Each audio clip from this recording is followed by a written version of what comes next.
Nagki-crave ka ba? Tara, kala mo Burger King, no? Pakita ko sa'yo kung paano ko siya ginawa. Tara, bumili lang naman ako ng giniling sa Dali. 79 pesos yan. Makakagawa ka niya ng 6 o pang 7 na beef patty. Na makakagawa ka ng burger. O, di ba? Na pang 7 tao. Di ba tipid?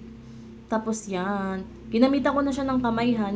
Ang nilagay ko dyan asin, paminta, tsaka magic sarap. Kasi mas madali siyang haluin kapag nakakamay. Tapos naglagay na lang din ako dyan ng harina. Konting harina lang naman para pag pinirito ko siya, buo siya, hindi siya maglasog-lasog or maghiwa-hiwalay. Tapos meron din pala akong tirang cheese sa may rep. Yan. Inano ko siya, hiniwa ko siya sa gitna, tapos ilalagay ko siya sa gitna ng ating burger patty, ng ating beef patty. O, di ba? Kakamayin ko na lang kasi kami lang naman ang asawa ko yung kakain dyan, hindi naman kayo. Kaya wag kayong choosiness. Charis. Sa susunod, pag kayo ginawan ko, paan naman yung gagamitin ko? Chos. Hindi. Dalawa lang naman kasi kami ng asawa ko yung kakain yan. Konti lang yung nabawas ko sa binili kong giniling. Pang 2 tao lang talaga yung kinuha ko. Meron pang natirang giniling sa rep. Siguro kayang gawin yun ng mga 5 pang burger patty. O, di ba? Kasi medyo madami pa yun eh. Tapos yung mga gulay lang naman na yan, mga tira ko lang naman siya sa rep. Yung kamatis, pipino, tsaka yung sibuyas na puti. Hiniwa-hiwa ko na lang siya ng maninipis para pwede ko siyang ipalaman doon sa burger. Sa ating mala Burger King na burger. Pak, Burger King yarn. Diba? Buti hindi nag-iingay yung mga aso namin habang nag-voice over kami. Ako pala. Diba? Wala akong kasabay na ingay. Mamaya pagtapos, nakasarado kasi yung pintuan sa labas eh. Pagtapos yun, mag-iingay sila pagbukas ko ng pintuan. Buti nakikisama sila ngayon. Kaya saya-saya ko ngayon nakakapag-voice over ako, Pak. Ininit ko na yung kawali dyan, tapos maglalagay ako ng butter.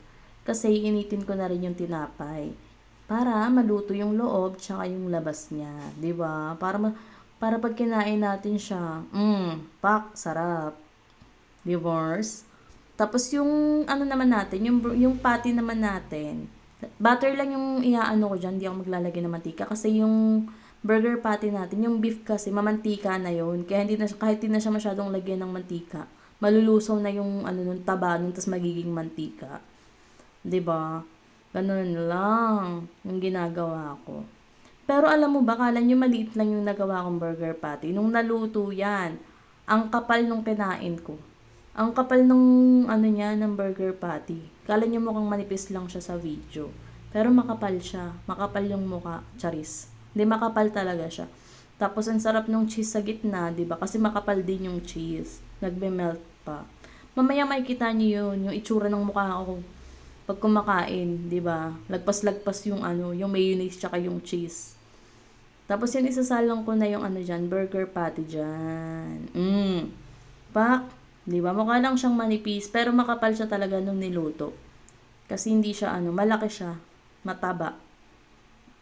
'Di ba? Pag niluto. Hindi siya kagaya ng ibang burger.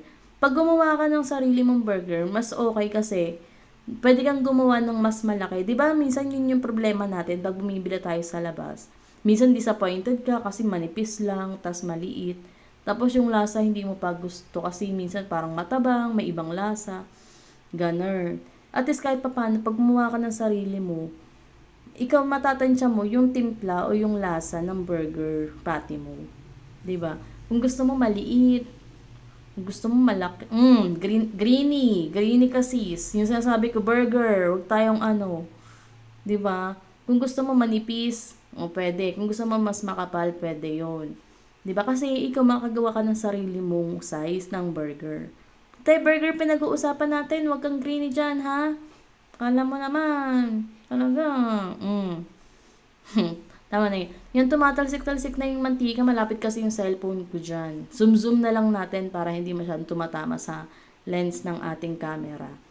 Yan. Pangalawang salang na yung ano na yan na burger patty na yan. Actually, excited na akong matapos yung kanina eh. Kasi nagugutom na ako dyan. Merienda kasi namin yan. Di ba kala mo maliit, pero pag kinain mamaya makapal yan. Tapos naglagay na tayo ng mayo. Yan. Mayo lang tayo. Tapos lagay na natin yung mga gulay. Yung sibuyas, kamatis, tsaka yung pipino. Alam mo yung ketchup ko dyan, paubos na, hindi ko alam. Nakalimutan ko kanina. Sobrang simot-simot ako niyan kanina. O, di ba na, kung nakikita mo, ang tagal kong ilagay yung kanina. O, kasi nga, wala na pala akong ketchup, hindi ko napansin. Kaya ikakalat ko na lang yan, tapos maglalagay na lang ako ng mayonnaise. Di ba? Yummy yarn. Yummy yan mamaya pagkatapos. Kaya gumawa na rin kayo, mas makakatipid pa kayo. Ano lang yan, di ba? Homemade lang, bahay-bahay lang.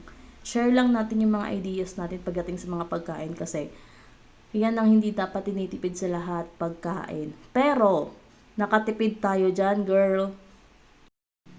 Ito na ang final look ng ating burger na mala Burger King. Sa sobrang gutom ko, hindi ko na nabidyohan yung unang subo dyan sa burger. Yan, tinan mo, paubos na, oh. Salamat sa mga nanood. Sa susunod ulit. Di ba? Gutom na gutom siya. O pati sa master niya, kinain niya. Oh. Chas. Bye!